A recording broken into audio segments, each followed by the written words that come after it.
good afternoon! Hello sa inyo! Ayan, ngayon, bubuksan na natin yung dumating na ship mula sa Shopee! Yes, you heard it right. Dahil, this is really good. And kung gusto nyo po ito, yan, makikita nyo dyan sa ating yellow basket. Papakita ko sa inyo kasi ito po yung hili ko talaga na in-order na drinks. Diyan pa lang gunti. Ayan. Pero isa bukas na. Ayan. Lagi ko kasi itong in-order sa mga coffee shop. Actually, dito sa Saan, nagulat ako, meron siya. Diyan sa gilid mo.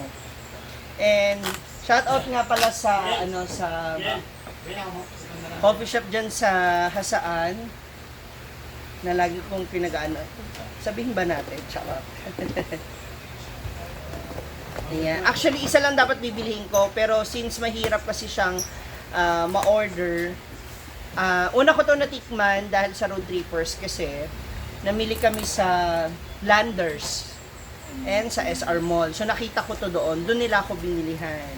So ngayon, umorder ako online. Gusto ko sana isubukan isa lang muna kasi mamaya scam or what, 'di ba? So ngayon, malalaman na natin. Oh, confirm! This is legit kasi tig-isa kasi kami nito nang binilang kami ni. Oh, di ba? Yes, that is the honey citron tea. So this is this is the honey with lemon and ginger. So, pwede siya malamig, pwede siyang mainit. So, bagay na bagay siya sa morning or sa hapon. Actually, anytime. Maganda siya. Ayan, oh. Diba?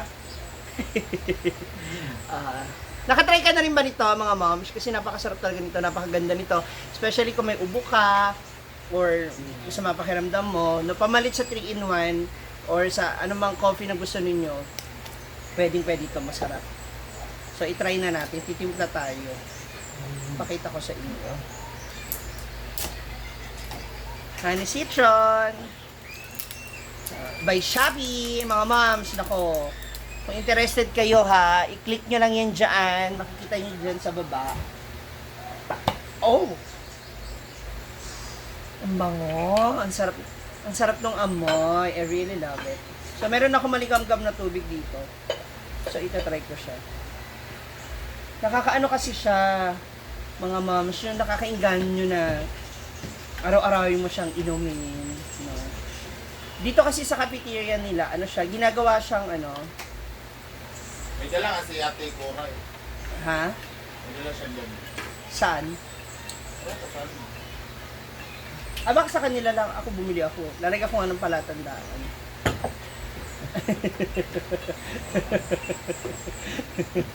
Baka sabihin kay Ate Cora to eh. Diba gagawin mo din? Sa ayan. O diba? May dalawang kutsara akong ginawa. So medyo maligam-gam siya. Actually masarap siya talaga masarap din siya sa yung may yelo. Yung parang ginawa mo siyang what do you call this? Parang pang merienda talaga. Pero syempre, sa age natin, mas masarap yung maligam-gam o mainit. Yung parang siya siya. Marami-rami na yung kanina, pero gusto ko pa siyang dagdagan. Ayan. Di ba ganoon naman tayo, kapag marami ka nakikita, hala, sige. Tapos pag paubos na, tinitipid-tipid mo na siya. So, meron akong dalawang order. Ayan po. So, kung gusto niyo malaman kung magkano, nandiyan lang po yan sa ating yellow basket. You may click it now, order na kayo. Kasi, mas mura na yan.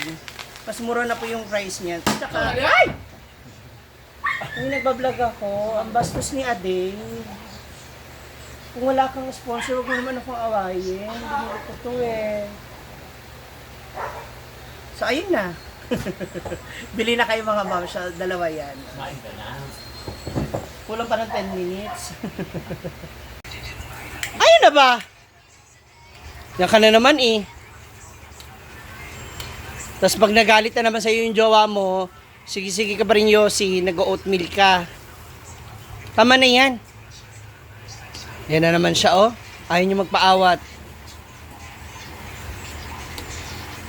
Huy, ano ba?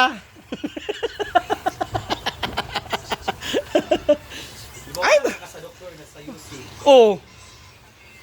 Sinasabihan na rin siya ng boyfriend niya ha, na tumigil na siya sa pagyoyosin niyang yan. Yung boyfriend, yung boyfriend.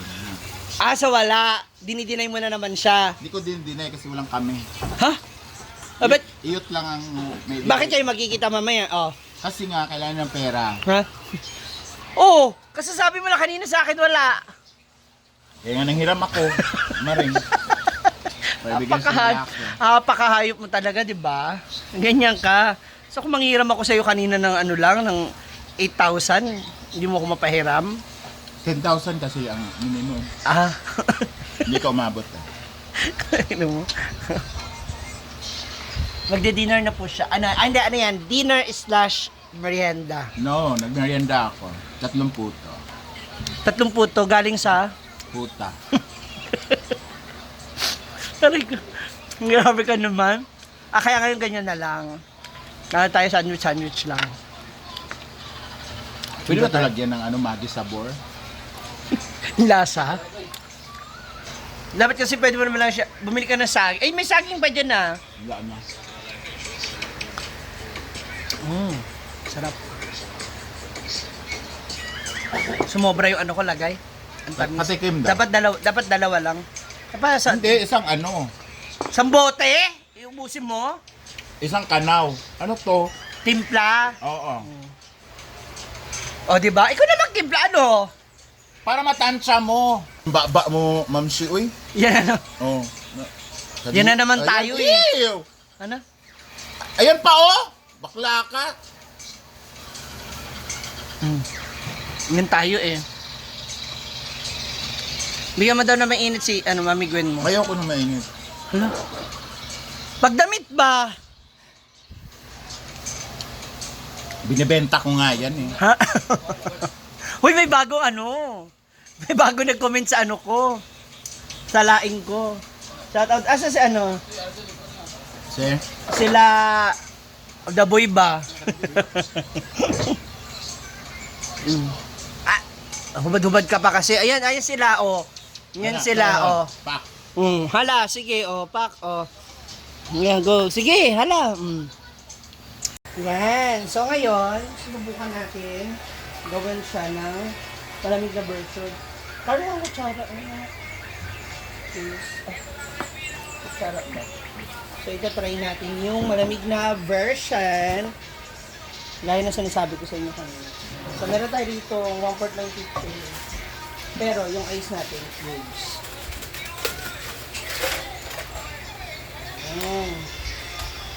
Ba't may tubig? Ha? Ano gusto mo? Wala. So, mag-estimate muna tayo kasi nagre-request din si kalaki Glenn. So, mga 4 na sanggap na. Pero alam ko dapat ito may ito eh. Kaya corresponding yun yan. Parang ito gel, malamig. Try natin pag malamig. Wala nang yelo, nalusaw na. Nalusaw na kaagad. Yan. Diba? That is our citron, honey, lemon, ginger. Ito ang kagandahan nito, hindi mo na kailangan mag-add ng sugar kasi timplado na po siya. Let's try it.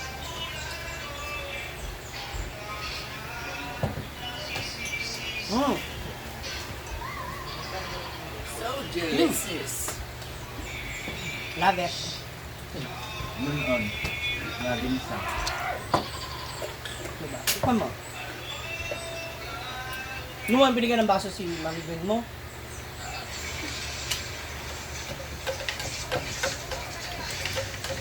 So, if you like this, mga moms, order na kayo. Nasa baba, mura lang yung masarap pa. Oh, ma'am, idol ko po kasi si Brenda. Nasaan po ba? Wala siya, wala. Nagtapon ng basura. Butusan na.